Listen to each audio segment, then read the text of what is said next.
it's really hard to know where to start. Like, you call a therapist office. Oh, sorry, you can't get in till next year, or we don't have anyone taking new patients, and that's hard.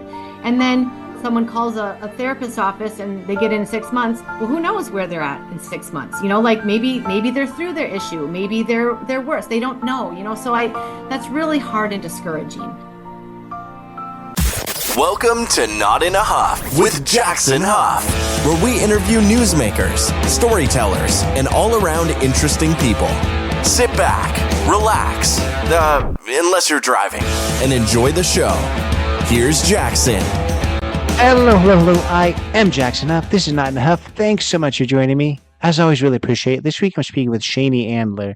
Now, Miss Andler is somebody who works in the field of psychology. We've talked to people in that world before, but she focuses in on mental health when it comes to adolescents. She's developed an entire curriculum where she goes into schools and helps young kids cope with their issues. And I say young kids, but I think most of her work is in middle school and high school. She's developed a curriculum called Back Pocket. She's written a book about the tools to cope with issues, and then also she's written a follow-up book to help parents help their children cope as well. We cover some really eye-opening things this week when it comes to just the issues that our teens are facing right now. We talk about just the mental health aspect of just kind of living in a technology world, and where everyone's online and there's bullying and there's comparing yourself to others and a lot of stuff there. We talk about kind of just something that I talked to someone about just a few weeks ago, and that's about how the stigma behind mental health is starting to be broken, but there's also the other side, the flip side of that, where there's people who kind of wear going to seek psychiatric help as kind of a badge of honor. And let's clarify that and say, obviously counseling and that stuff is always a good thing. But you're going to hear from Shaney about when sometimes things are taken a step too far, and that was really eye-opening to me. Nothing that I'd ever heard of before. So we're going to talk about all of that. We're going to talk about her books. This is just a really fascinating conversation. I think you're going to enjoy it a lot. Before getting to that, go leave that 5-star review. Go leave a written review. That's those 5 stars can be on Apple and Spotify. The written is only on Apple right now. But go follow along on Instagram. All those places. I really, really appreciate it. Here is Shaney Andler. Andler, how are you? Good. How are you? I'm good. I'm going to kind of let you do the heavy lifting. Just introduce yourself. Okay, I am Shaney Andler from Madison, Wisconsin, and I'm the author and founder of a teen mental health program. Among other things that we'll certainly unpack. So I kind of want to start with kind of the beginning of your story, because a lot of the things that you're doing, you just said teen mental health program, does kind of revolve around teens. So you got your start in the classroom. I think you were a teacher for 30 plus years. Tell us a little bit, I guess, kind of about that experience.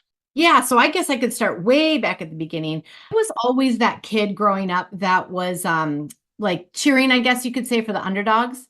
I always was the one sort of including people. I was very sort of drawn to special needs kids, always supporting them, sort of bringing them in our groups. And so when it came time to go to college, I'm like, it's a shoo-in. I want to be a special ed teacher. So I went right into college knowing I wanted to be a special needs teacher. Did that for a long, long time. Stopped teaching when my kids were born. I have 2 boys, and I sort of did some subbing along those years. But that is where my true expertise, I guess you could say, in teen mental health came about, because I have a son who struggled greatly with anxiety. Alex, my son, in about 7th grade, developed this super big phobia of throwing up. And he couldn't go to school. He couldn't hang with friends. He couldn't eat. He couldn't sleep. We couldn't, he was just not in a normal state. And so we worked really closely with him. We lived along that with him, and he developed some coping skills. And so that is where my whole program evolved, I guess you could say, into. And I took my knowledge and turned it into this program. I love that. And I love kind of your focus around, coping skills. I feel like a lot of times with teens, the worst thing to say, but the thing that a lot of people, say is, oh, you have nothing to be worried about. You're young. You get your life ahead of you to worry about things, but that's not helping anybody. To cope with the issues that you have is kind of what people need to focus on. So talk a little bit about, I guess, the importance of developing those coping skills for teens or for anyone really. Yeah. So, how this whole program came about was in about 2019, I had started a teen, like mental health nonprofit, which used volunteering to address teen mental health. So I worked with a local high school here in Madison, and I manufactured or found volunteer opportunities where kids could, go out and do some really value add activities with special needs kids, the homeless population, senior citizens, all kinds of stuff that you immediately felt good about yourself. COVID hit, unfortunately, and my whole nonprofit had to dissolve. No one needed volunteers, and they don't want to go out themselves. But I had this teen mental health thing on my brain. And so one day I woke up and I said to my husband, oh my God, I'm going to write a book. All the things that Alex learned and all the things I've learned with my nonprofit, this is what kids need. And so he was like, oh my God, here's one of your, crazy ideas again. But I did it. I sat down, I wrote this book, and it took me 3 days, and I just sort of puked out all this information, these coping skills that Alex had learned, Alex has perfected, and all the things I do with kids now. And I wrote this book. And the book came to fruition and sort of took off in ways I didn't expect, where like I had children's hospitals and youth organizations and school districts reaching out and saying, hey, we want to do something with this book. So I was like, let's make it better and let's start this program so kids can apply these tools. So the whole program and book are coping skills. And the reason I think that it's important is because I think every kid needs them. I think schools are trying to teach them, but I also think they're trying to teach a lot of other things in that realm. And I think it's the coping skills specifically that every single kid needs. Yeah. Well, I always like to just relate all our conversations to every listener. So, we've got to take a quick little pause there to say, we're focusing on teens just because that's kind of the area that you focused on. But I assume the coping skills that you've laid out can be used by people that are, a little bit past that time. Yes, for sure. I did just work with the UW women's hockey team. So I am sort of, dabbling, I guess you could say, in the college age kids. But I do train a lot of teachers in this program, and a lot of them leave the program going, gosh, I find myself, using these skills, or I went home and I used this, or I tried this. So I do think it's relatable to everyone. I just have a soft spot for the teens. So that's why I direct it toward the teens. Yeah. Yeah. And you said that, kind of some of this got going definitely with the book around the time of COVID, and it's kind of a good topic because I just talked to someone recently about mental health. And I recently told this story, but my first interview that I ever had, interview number 1, this is going to be interview number 250 something. So a long time ago, I talked to somebody at the height of COVID, and his whole thing, he was a former Tonight Show writer, but he suffered from suicidal thoughts and things like that. So that's what he went around talking about, mental health in the world of comedy. And he was talking about at that point that during COVID, it was kind of the opposite of what most people would think was happening. And that was the people who had dealt with mental health challenges their entire life, they actually were doing a little bit better than the people who had never dealt with anything, because this was the first time that they had, these people who had never dealt with anything had to be, on their own. This is the first time that some of them had dealt with loneliness, the first time they had dealt with, anxiety and fear for the unknown. And what the people that had dealt with mental health and had mental health, professionals helping them in the past had that these people didn't have were coping skills, were things to understand how to get through these things. This is not the first time they felt this way, so they knew how to cope with it. So I feel like, you starting this book about coping skills at that time is kind of perfect. So I just kind of wonder what you what you say about all that. That was kind of a lot to throw at you, but Yeah, well, that's an interesting take. You always hear sort of the opposite that, oh gosh, it affected kids' mental health because they were a certain developmental age, but then emotionally they were this age, all that. But I do agree. I think it was really good for a lot of kids, especially the kids that maybe don't fit in at school, hate going to school for whatever reasons. Now they don't have to. And so, it's sort of more allowed and accepted to stay home. So I do think it was really good for a lot of kids. Now, I don't know if that was good in the long run, but at the time, I do think it was good for them. yeah. Well, I mean that part's a whole nother topic, but at least it was good for people who knew already how to cope. And I think if your book was around us a little bit sooner, would have helped a lot of people that didn't already have those coping skills. So tell us just a little bit more about the book. Obviously, you wrote it in 3 days, so I don't assume that it's this 500-page book, or you're like a complete rock star. But tell us a little bit about it. No, I'll just show you you can There you see go. the length. It's Yeah. 87 pages because teens don't like to read. I mean, a lot of teens don't like to read. Let's just Right. be honest. Yeah. At least mine didn't. That was the most embarrassing thing ever. But I wanted it to be something where if you presented it to a teen, they weren't like, yeah, right. So I wanted it to be easy to read. I wanted it to be short. I wanted it to be really, really to the point. So the book is just that. It's 4 coping skills that are super accessible to anybody. You don't need appointments. You don't need finances. You don't need transportation. And there's nothing tried and true. They're all things that we all know how to do, but it's just organized in a way that I think kids can go, I like chapter 1, but I didn't like chapter 2. And the chapter 3 really works for me. And so the chapters are, number 1 is accessing happy hormones. So we talk about dopamine, oxytocin, serotonin, and endorphins, and literally list the ways you can access these. Playing with the dog, playing with the baby, eating spicy foods, and there's probably 50 things on there that we can do. Chapter 2 is 4, I call them right now strategies. So it's breathing techniques, distraction, rationalizing, sort of playing like what's the worst that can happen game with the kids, and then helping others, because I think that is a strategy to help yourself that you can do right then. Number 3 is gratitude, practicing gratitude and positivity. And I look at it in a little bit different way. I think kids are like, they hear that word a lot, like be grateful, be grateful. And I think they know what that means, but I try to look at it like for the little things, like, are you having a good hair day today? Or did you have an ice cream cone last night that you liked? Like little things, because everyone has little things. And then chapter 4 is every adult's favorite, but the kids don't love it, putting down the phone.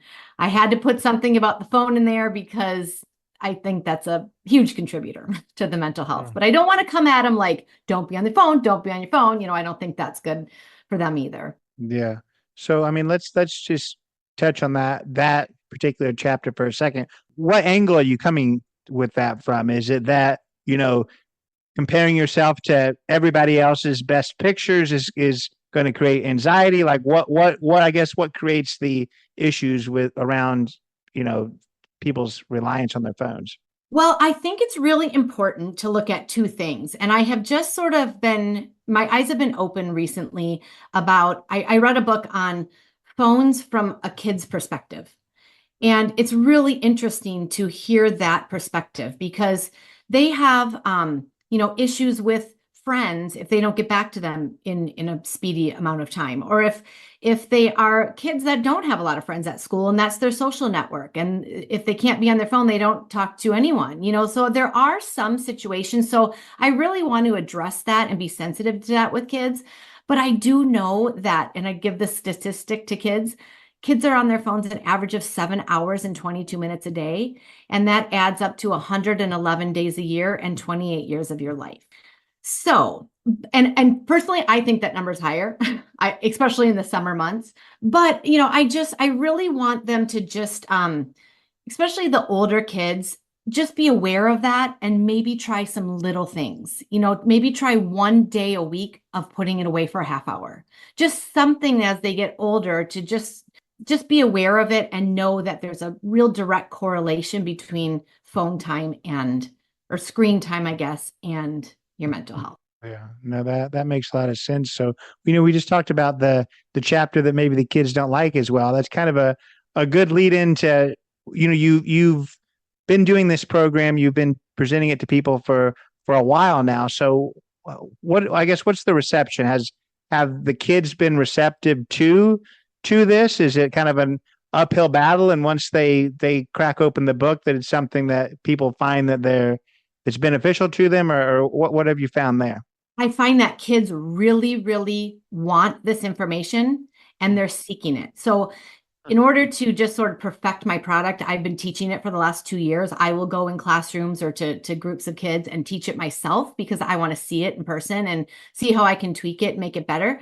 And I find that, you have 6th through 12th graders, you have groups of sports teams, I'm also a teacher at a adolescent psychiatric hospital. So I have groups of kids in the hospital, and every single group is locked into this information. And I think the reason is because it's so straightforward and it's so easy to grasp for these kids that they're like, I need this stuff, and I don't know where else to go for it.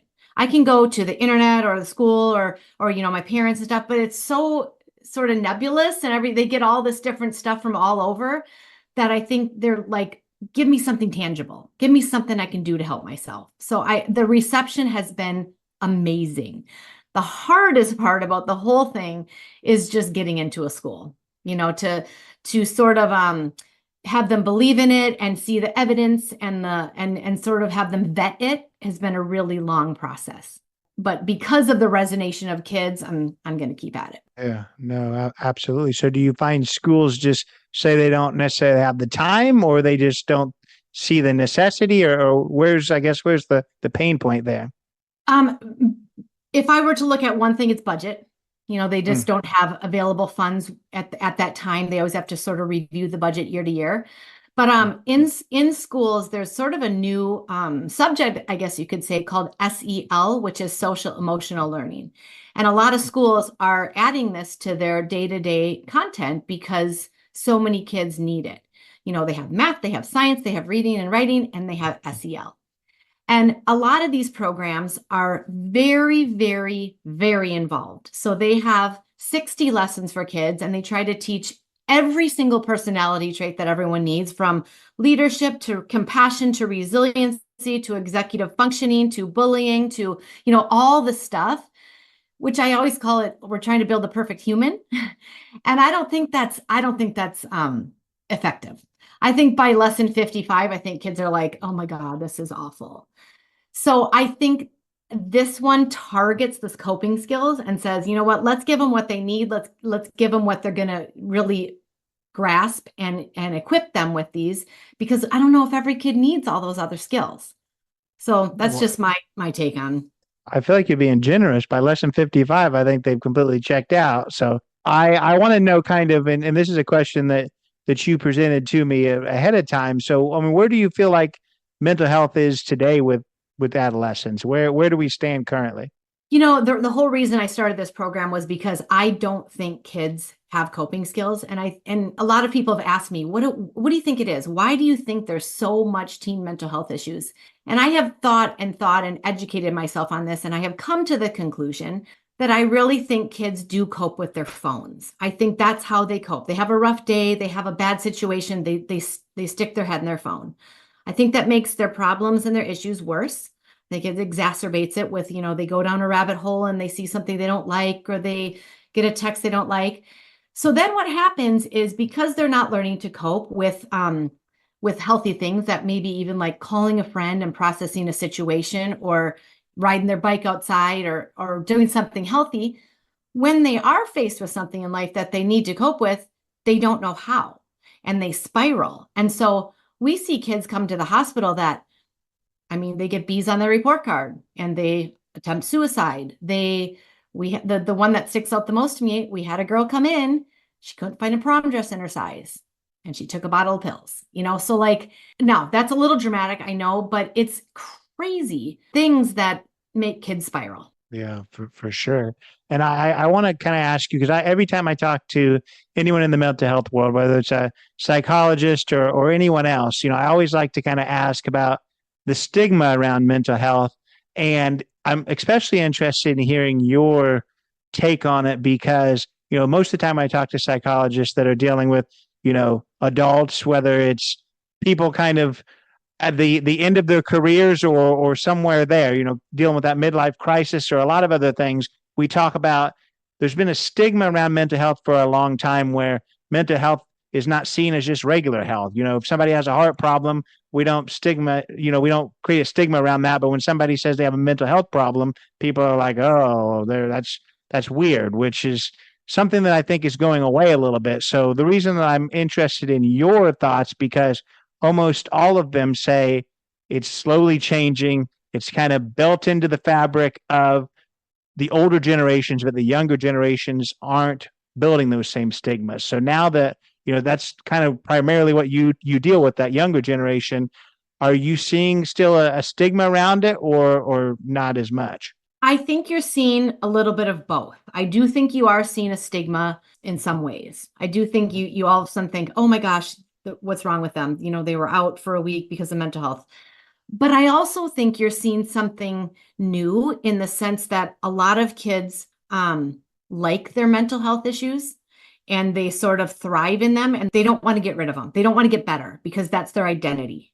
And I think that's a dangerous thing because they don't know who they are without, their friends helping them every second. And oh my gosh, she's having another issue. We have to go over there. And I just see this attention that kids are getting from big time issues, and they go farther and farther with their issues, I guess you could say. And that's scary to me. I ask a lot of kids all the time, like, if I could snap my fingers and take away your mental health, would you want me to? And every one of them says no. And so I say, why not? And they say, because that's who I am. It's making me who I am.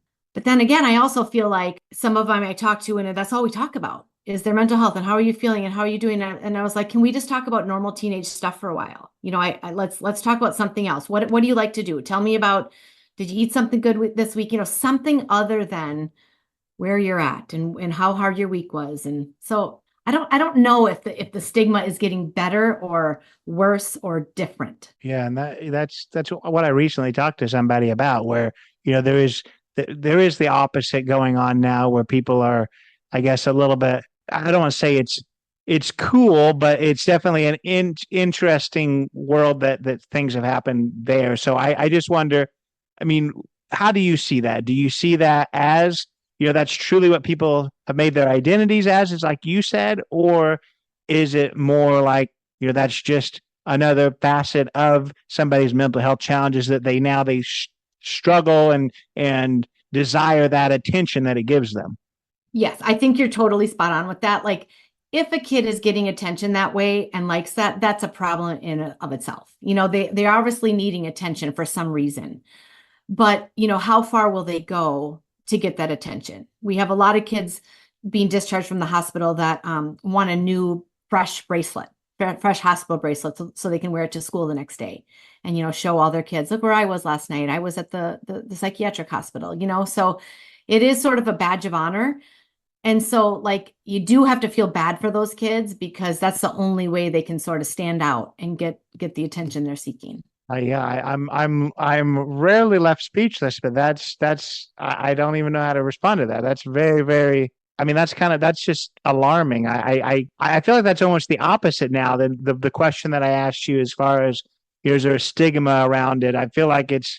Oh, I don't know. I don't even know how to respond to that. I guess my question to you is, what is that like, as somebody that's in the profession, in the mental health profession, to now almost have people wearing it as a badge of honor now? And I want to kind of be careful with that, because dealing with mental health issues absolutely should be seen in a positive light. It's not like people should hide it, but at the same time, I feel like there's an issue there if somebody is wanting just to flaunt that they went through a challenge. I don't know. That's just a slippery slope. You want people to deal with it, but you also don't want people to just simply want to go so they have something to wear the next day to school. So I don't, that's strange. Yeah. Now, again, I want to sort of follow this up with, these are the kids I work with every day. So this is not the norm. This isn't every kid at a middle or a high school. These are the kids I see every day. So it's the very end of the spectrum. Mm-hmm. But I do think, if let's just say I had the power to help every one of these kids and I had my own business, I guess, and I was going to help these kids that are getting the attention for mental health, I would try to find something with them that they could shine with to give them that attention. So whether it's some kind of talent they have, something that just lights their fire. And that's what I try to do with the kids at the hospital. Like I will talk to them. I talked to a kid the other day, honestly, for 20 minutes because he worked at McDonald's about the grandma's McFlurry that was out this summer. But he was so animated about it and so into it. And I'm like, okay, like that's your thing you're into. Hey, that's something.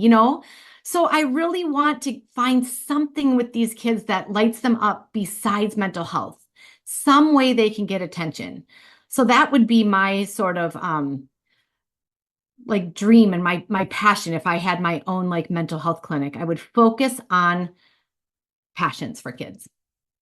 I think that's awesome for sure. And we touched on a really, I guess, a topic that doesn't have great answers. So here's a pretty softball answer, and let's talk about just the importance of understanding and dealing with mental health. I assume that's a really important topic. That's kind of what that's the whole reason we're here. So talk about the importance of dealing with it.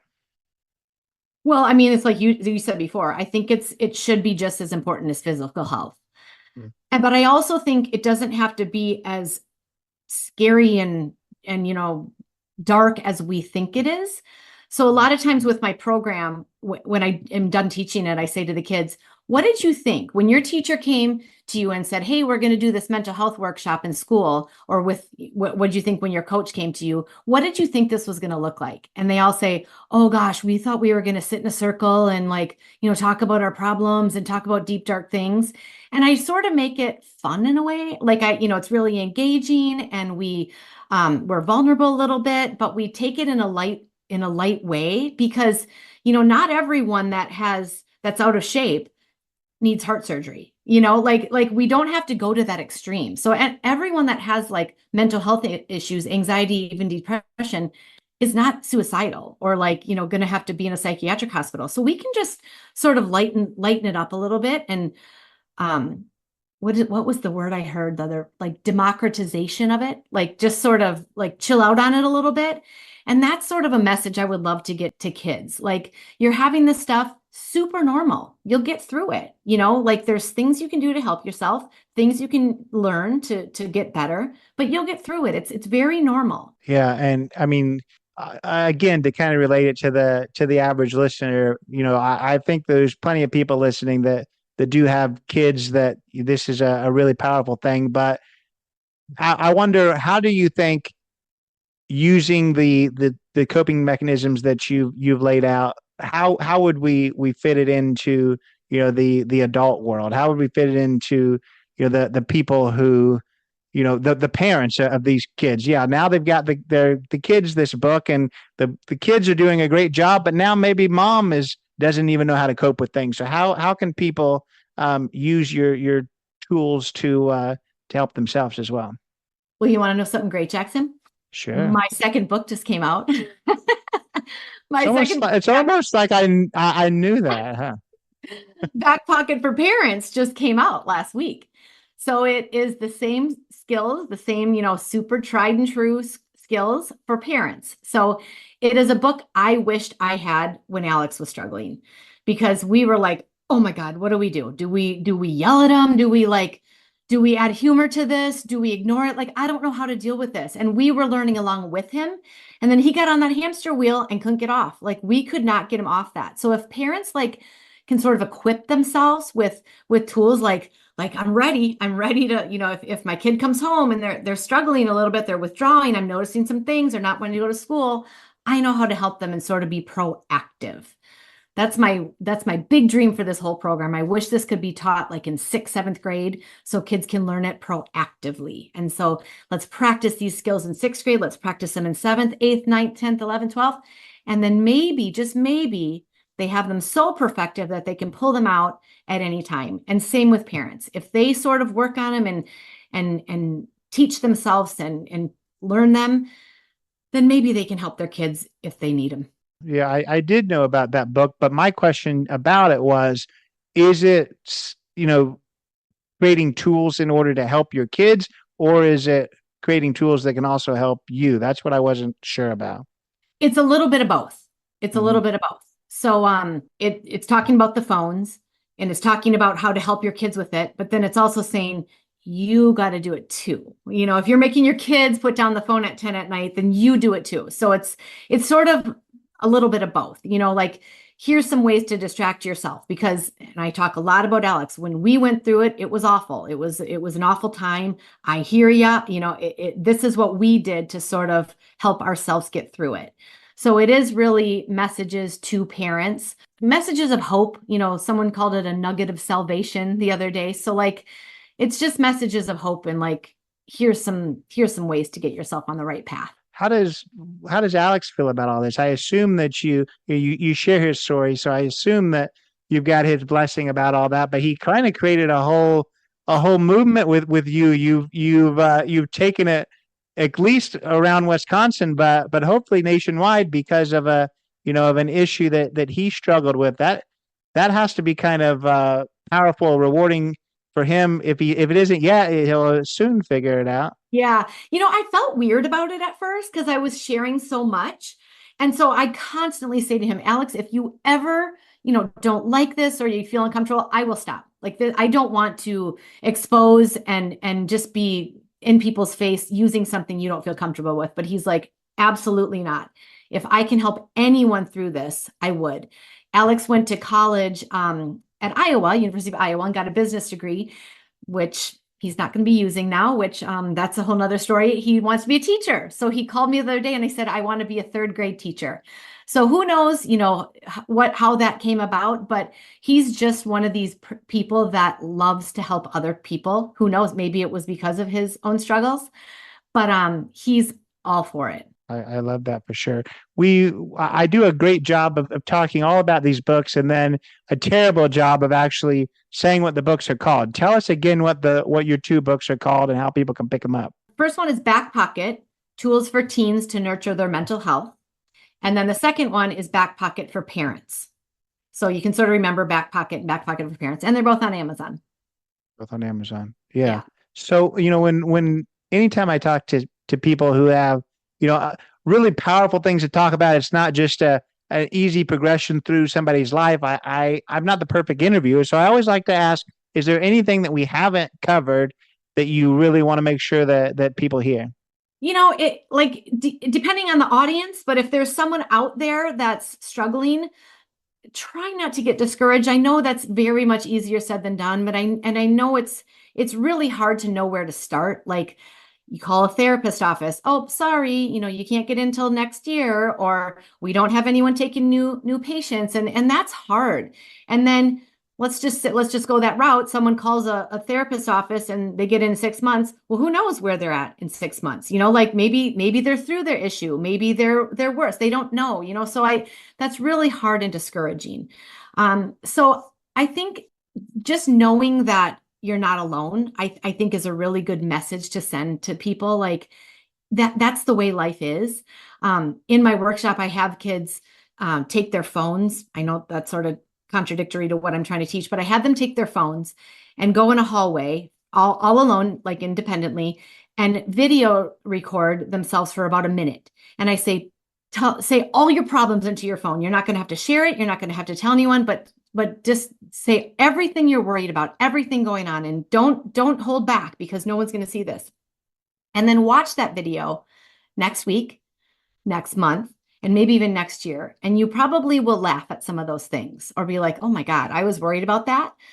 But I also want to say there will be something new. There'll be something new you're anxious about or depressed about or upset about. But that's the way it goes. That's how life goes like that. So if you can just sort of visually see that and see that in real time, I don't know, I think it's sort of a powerful thing. No, I think so for sure. So people can pick up both of those books on Amazon. I really, really appreciate your time. Yes, thank you. So that was Shaney Andler. Definitely some eye-opening stuff there, things that I had never even considered in the world of mental health and just the things that our teens are navigating these days. Hope you enjoyed that conversation. Hope that you learned a lot. And if it benefits you or the young people in your life to pick up her books. Urge you to do that. She's got the one for teens to help them cope, and then she's got the one for parents to help the kids get through things as well. So both of those things are really, really powerful. Check out backpockettools.com. Her whole kind of curriculum around it. I know that she's trying to grow that within schools and help kind of curb the mental health issues before they even begin. If people learn how to cope in some of that curriculum, so urge you to check out her books, check out that website. All the links to that will be in the show notes. If this is your first time listening and you haven't already, leave that 5-star review on Apple and on Spotify. Leave a written review on Apple. Helps a lot. Not in a Huff podcast on Instagram. Not in a Huff podcast now on TikTok. But a lot of places to follow along. Over 200 guests in the past. So check those out. Those that interest you. Follow along so you don't miss out on future guests either. But yeah, I really, really appreciate it. Take it away, Chris. This has been Not in a Huff with Jackson Huff. Thank you for listening. Be sure to join us next time where we will interview another amazing guest who is sure to make you laugh or make you think. Or hey, maybe even both. But until then, keep being awesome.